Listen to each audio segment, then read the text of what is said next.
Uh, Flatcar office hours, last one before KubeCon. We're a CNCF project, which means we adhere to the Code of Conduct of CNCF. In abbreviation, it means be nice to everyone and welcoming to everyone. And yeah, that's about it. I think we all know each other. Bex, have you joined before to the office hours? I don't know if you could talk now, but good to see you joining. I don't think I have. Sorry, your mute button was hidden. My audio. Can you hear me? Yes. Okay. I have not joined the office hours before, but it is my pleasure to be here. I submitted PRs, so I wanted to hear what was what. Okay, cool. Do you Even use if they don't Flatcar? get discussed, I want to be clear. Sorry. Go on. Do you use Flatcar for work purpose or just as curiosity?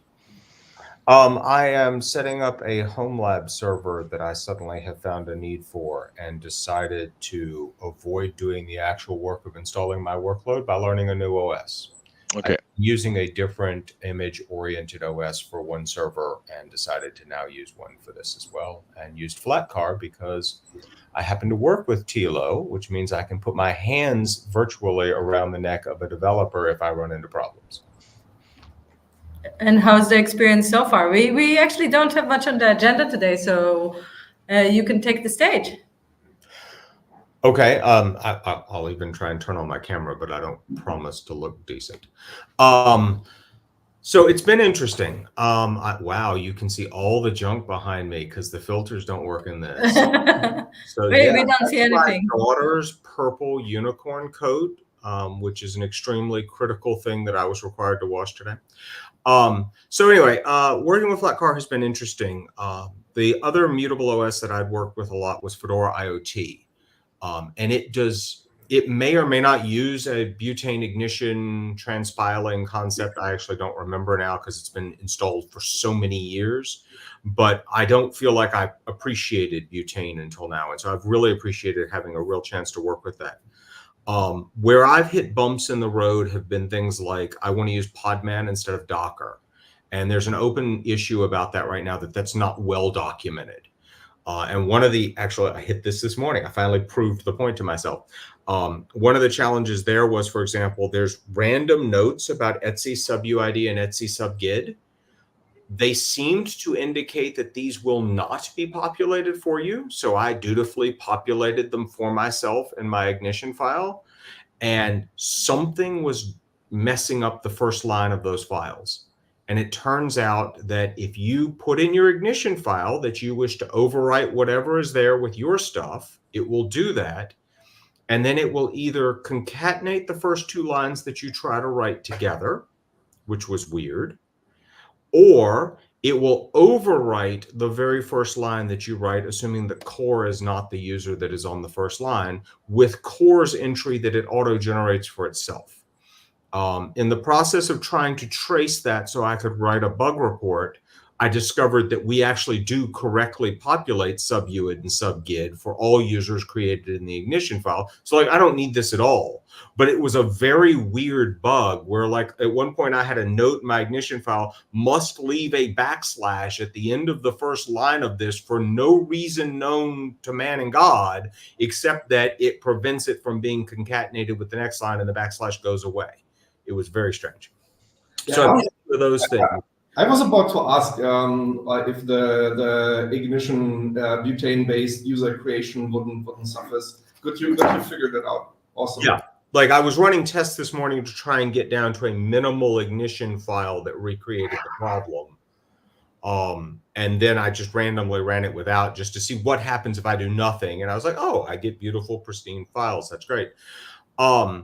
A second thing that I've been doing that I think has caused me to hit a few bumps in the road is I have 4 workloads that I wish to deploy on the server at first, and I have decided to make them all rootless containers and all in separate users, because this is a great way, again, to continue to avoid actually using the workloads to solve the problem I want to solve. And so one of them requires that it interface with a Postgres database. And so I spent a long time like working out, okay, my NFS mounts came in And then I had to figure out like the users had to match correctly and with keep NS user, the user NS keep ID.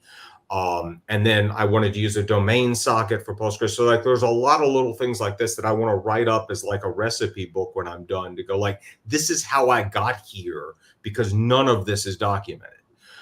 Not that I'm faulting the project for that. It's probably a rather edgy use case from the perspective of running fleets versus running like one server with a lot of rootless. So there was that. Also, it appears that right now Tailscale is broken. It wasn't functioning at all. I took it out. I will put it back in when I get closer to the end, but it looked like somebody was reworking how Tailscale was being deployed, and it's currently in a non-usable state if you start from scratch. So I needed to go figure out what I could do to bootstrap myself into something that's working at some point. Is that the USRS bin thing? I remotely remember working. You're talking of the Tailscale sysex, right? Yeah. Yeah. So yeah, that's I feel bad about this. So I started the sysex bakery is in an interesting state in that much of the logic is actually duplicated in many of the create sysex files, and I unified it all, and it's in a branch, and it's 95% done, and it's been in that state for 2 weeks, and I really feel bad about this. This fixes the Tailscale issue, and it fixes a number of other things. The root cause was that at some point in Flatcar, we changed USRS bin from being a directory to being a symlink to USR bin. And now any sysex that ships USRS bin overwrites that symlink, so suddenly in USRS bin, there will only be whatever the sysex ships, and that's bad. So I fixed the Tailscale thing. And I need to get this merged. If you like, take a look at my.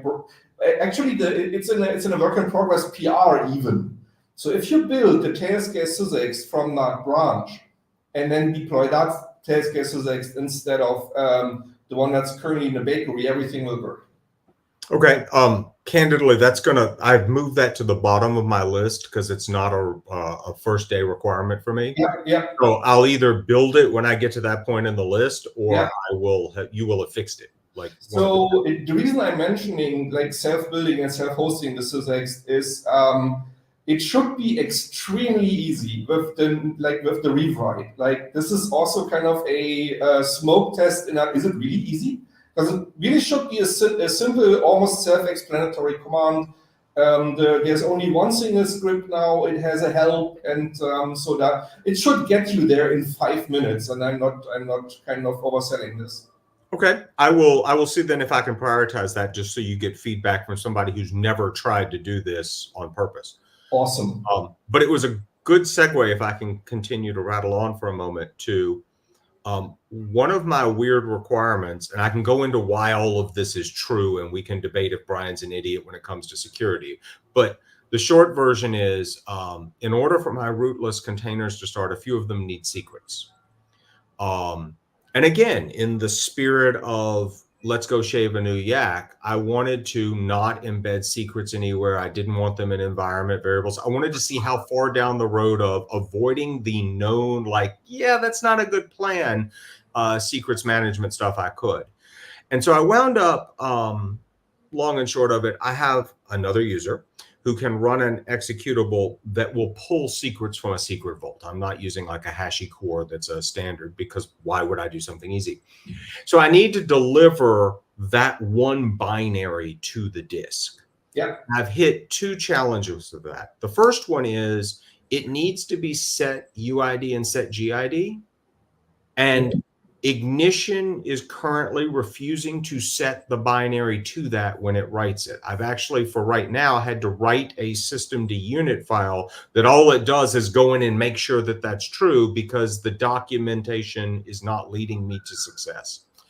That's like a bug problem that I want to go, again, create a recreator for you and kind of see if I can poke around inside of Butane and Ignition to figure out where it's broken. If I can. I was about to mention that, first of all, I don't think it's an unusual requirement.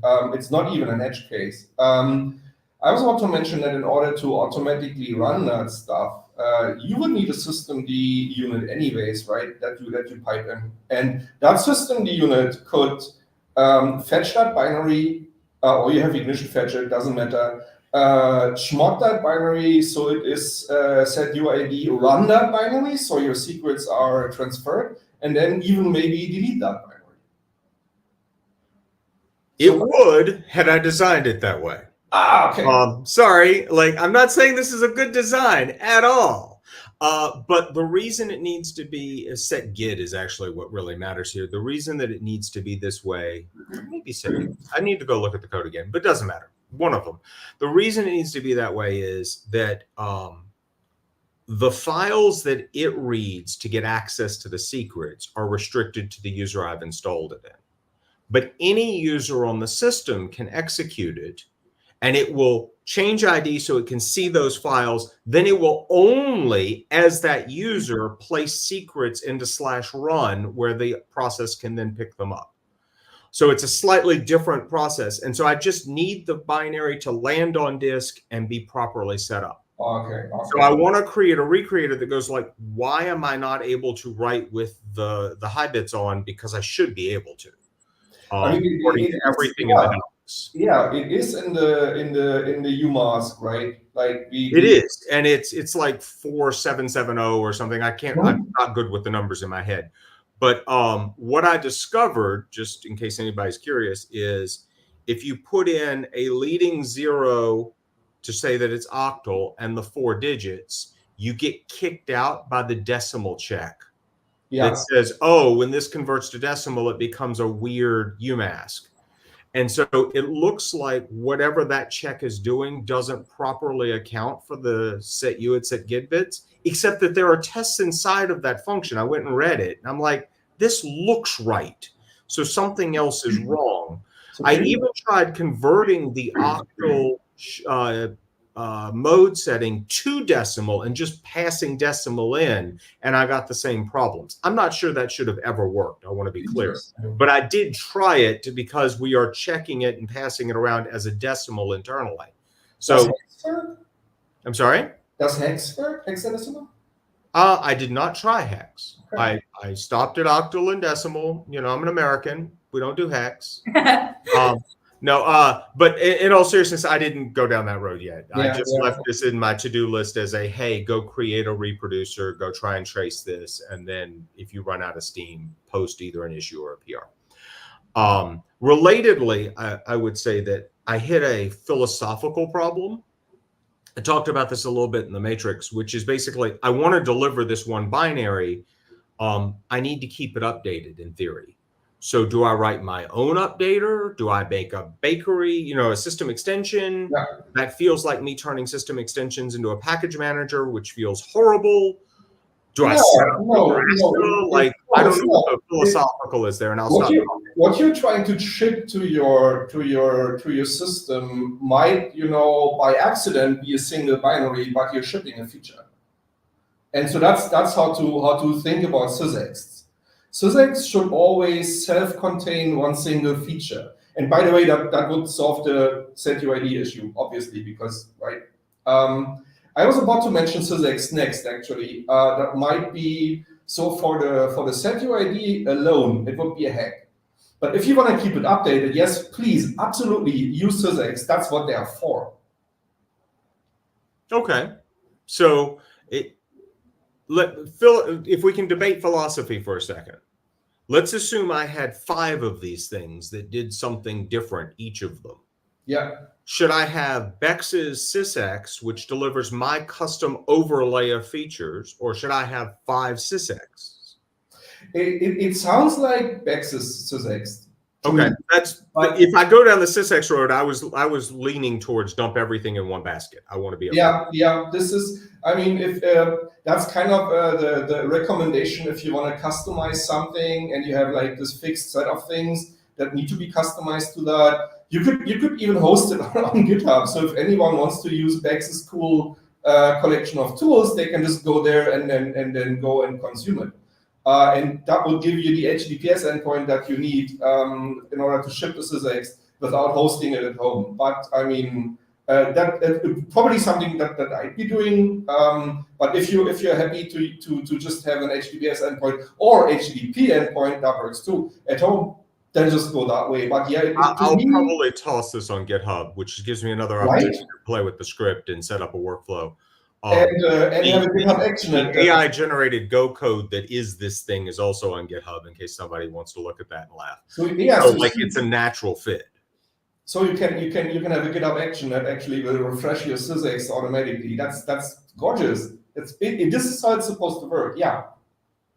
All right, cool. Well, I mean, those are the big things. I can look in the notes file right quick and see if there's anything else that's exciting that I feel like I've hit. Let's see here.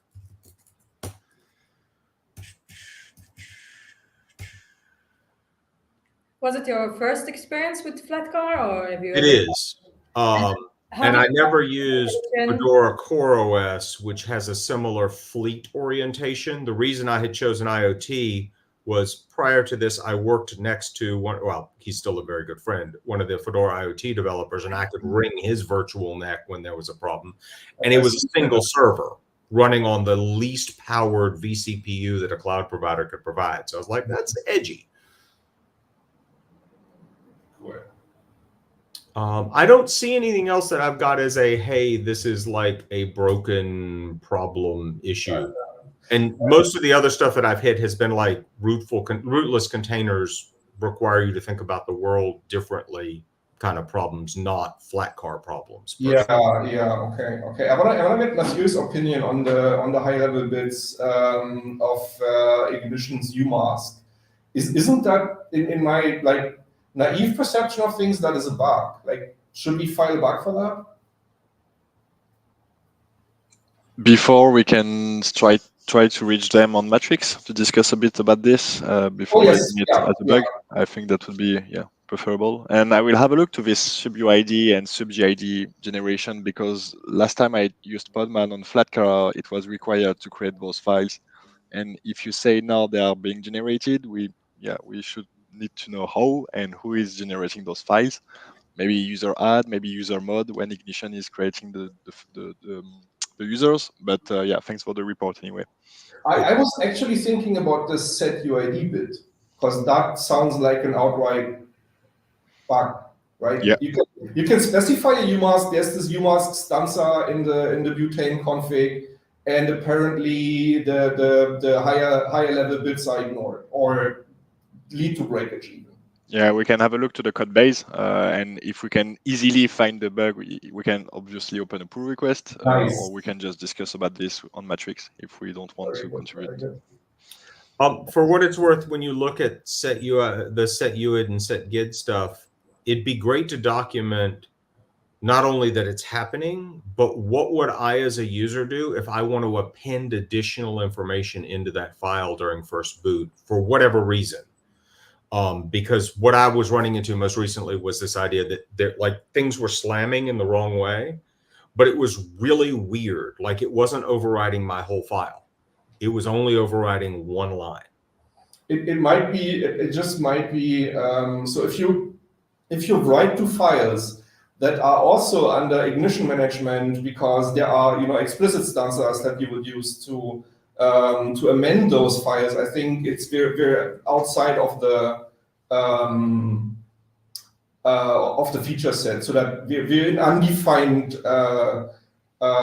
territory, and maybe we should call that out. Like, don't write etc shadow or etc passvd or anything like that that is related to user cell groups, because Ignition manages that.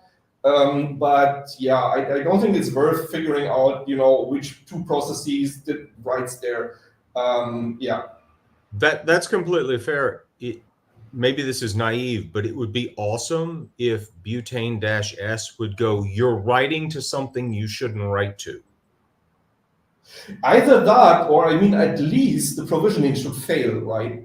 Because we're doing just that. But this is a larger thing, I guess. It's probably not as a low-hanging fruit as the set UID bits might be.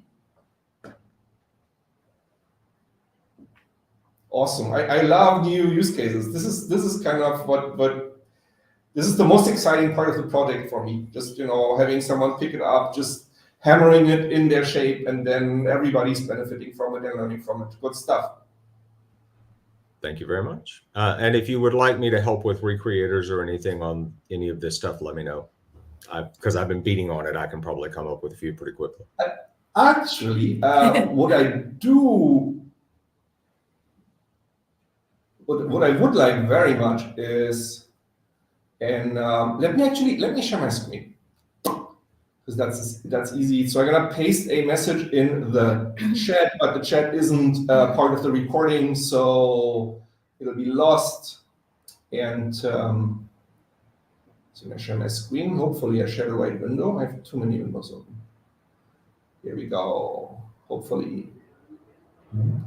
Yeah. So what you see on flatcar.org is basically just that, and that includes the developer documentation as well.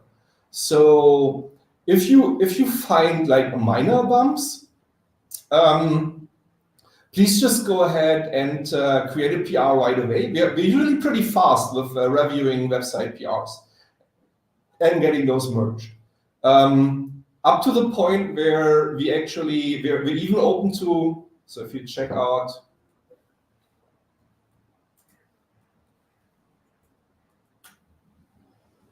we're even open to adding new subsections to elaborate on your use case in particular. I don't think it's super edge case. Like I've seen the single node Flatcar deployment pattern quite a bit. So also, if you want to add items on operating Podman there, we're very much open for that. And it's developer focused, so it doesn't need to be very elaborate. A few pointers, a few code snippets, and a few basically bullet points would already be of big help and probably save whoever is dabbling in the same area a lot of time.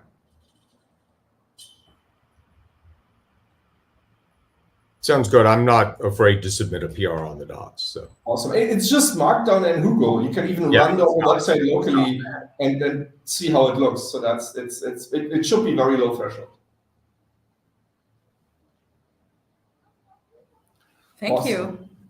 That was awesome, actually. Actually, we, as I said, have a very light agenda today. So the only thing I would like to mention before we hand it over to Sam is that on the 21st, next week on Friday, we have a bug smashing day. So that means we're going to go over open issues and going to smash some bugs.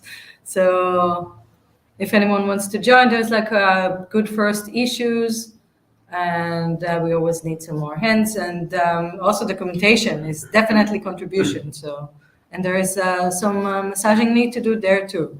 So yeah, that is open. And I think next is Sayan then. Absolutely. I'll share my screen so Sayan can go through the upcoming release. Maybe before going to the release planning, I added a section to the agenda regarding the KubeCon attendance. Because as you mentioned, it's the last office hours before the KubeCon, so maybe we can just quickly explain who is going to be at KubeCon in April. So yeah, Daniel, you'll be here, if I recall correctly. You are some kind of special purpose OS group, something. So can you talk a bit about this? So actually I'm gonna have a couple of things. I'm gonna be at Reject with Tilo. We'll be at Reject. I have a presentation there on basically Flatcar, SysX, and Kubernetes and how all this gets together. And Danielle and I have a very small keynote. So we'll be co-opening the Rejects, and we really look forward to that. We're not nervous at all. No, not at all. Let's see, we're already practicing, like talking together, like completing each other's sentences. But we were sitting next to each other. We're all at the office now. Yay. And also there is like the maintainer summit that's like related to CNCF. So I'm gonna have a workshop there, like co-hosting a workshop about related to the technical advisory group reshuffle, which would be talking about project reviews. And then on KubeCon itself, we have the Flatcar booth at the Project Pavilion, where we're going to be Matthew, Tilo, me, and am I missing anyone? That's all I know of. I think that's us, yeah. Yeah, that's all I know of, but I didn't want to exclude anyone if it wasn't brought to my attention. So we would be there at the evenings. Afternoons, not just... starting like I think 3-ish. Well, they call it the evening shift. Okay, yeah, okay. They call it the evening shift. So like starting the afternoon. And there would be also a tag runtime talk, which I'm not nervous about because like we definitely have all the slides ready with the reshuffle. Yeah. Anyway, that's on my agenda. Matthew, what about you? Cool. Thanks. So I will be at KubeCon to give a talk about Flatcar. So it's not a talk, it's a tutorial. The 2nd of April with Timothée from Fedora CoreOS, and we are going to introduce how to use CZX, how to build CZX on Fedora and Flatcar. So yeah, feel free to join if you're interested into CZX. Lord and Savior. I really need to get my PR. I don't want you to show the old stuff. That would be awesome. Yeah. And Tilo, do you want to add anything? No, I'm actually you do like very thoroughly. Yeah, I'm really looking forward to that. And I think now we could hand it over to Sam. Can you share or should we share? I'm already sharing. I will be going to the release planning. And here we go. Yeah, so I think we are. So one announcement is that we have preponed the release, which is like the April release will now happen on the 17th of March. So that is, we will start the builds end of this week, and then we can have a release next week. Again, as usual, we have a couple of the weekly package updates and few of the security fixes, and yeah, that's mostly coming in. Also, I just wanted to make that announcement about the C group. So, Tilo, if you can go to the agenda page once. Did we cover that today? I don't think so. No, and I might be sharing the wrong. No, I'm not sharing it wrong. Okay, it opened in the right window. Sorry, I'm confused. I have too many windows open. So you are right. C groups deprecation, C groups v1 deprecation is coming. Is this the new stable already, Saya? New stable as in this release?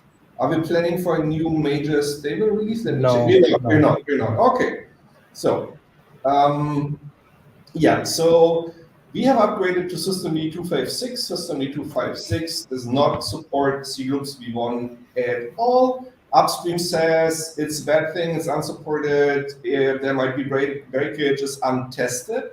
And that's why, starting with our introduction of System V256, we're not supposed to support C groups v1 anymore. C groups v2 support has been mainlined in Flatcar for, I think, 4 or 5 years. It's there, it's stable, it's proven. People need to migrate older C groups v1 workloads to C groups v2. It is currently in beta, so Alpha has it and has been having it since January. It is not yet going to stable. It will be in stable with the next major stable release. For people who absolutely depend on C groups v1 for the time being and need more time to migrate, the current LTS 2025 still supports C groups v1. 2024. 2024, and beg my pardon, you're right. We published it last year. LTS 2024 still supports C groups v1 because it is and will remain on System V255. We will support LTS 2024 until towards the end of 2025. So you have, even though you have all year migrating to C groups v2, should do it rather sooner than later, so you can continue using our latest stable releases. Now, what happens during the upgrade process? Should the nodes be not prepared, be on C groups v1, and the new version, the new update comes in that only supports C groups v2. In that case, the node will continue running as normal and the upgrade will fail. So we will be failing that upgrade on purpose if the upgrade doesn't support C groups v2 anymore, C groups v1 anymore, right? Because we're not endangering your workloads ever. So that's kind of the symptom you might be seeing if you remain unstable and you rely on C groups v1. All right, that's my big fat warning. Thank you for calling this out, Simon. This is important. Thank you, Thilo. I think that was one announcement. Other than that, I don't think anything much to say about the future release. But if anyone wants to add, I think they can add now. Unfortunately, Adrian wasn't able to make it, but I would be really interested to get his gut feeling on if he could merge the Linux kernel 6.12 PR. So if any of you folks have a better idea than I, because I have no idea how far that PR is, that would be great if you could bring it in. Yeah, I think Adrian gave a green light today on the 6.12. So maybe we can look. I am still trying to get updated on everything. So it will take me another day or two to get up to things. So yeah. So you'd give it a 50-50 or nah, rather not? I would say, like, if it's good, then we should go ahead. And Awesome. like, Awesome. That gives me some hope. All right. Thank you. I think that was it, right? We're through the agenda. Yeah. Right. So thank you all, folks, and see you on the 21st on our next stream before the DevSync. Yeah. Thank you. Oh, wait, Right, the right. DevSync. The DevSync is not happening then, right? It's no. I'm not sure about the DevSync not happening, but we didn't mention that. That's actually a good point. The bug fixing day, which can also be used as a doc writing day, wink wink Dex, will be live streamed. So we'll be on this call that whole day. So if people just want to have a chat on some issues they're struggling with right then and there, they can just join and have a chat. I think we should then put it on our social media as well. And I don't know if it's already on the calendar. It's not on the calendar, but it's not. It's on the calendar. Okay, we should But put it's on socials. in the invite. Yeah, that's awesome. Good point. Yeah, the invite for the GT invite is not updated on the calendar. Okay. Not a problem. Okay, that's all, folks. Have a good day. See you. Bye bye. Ciao.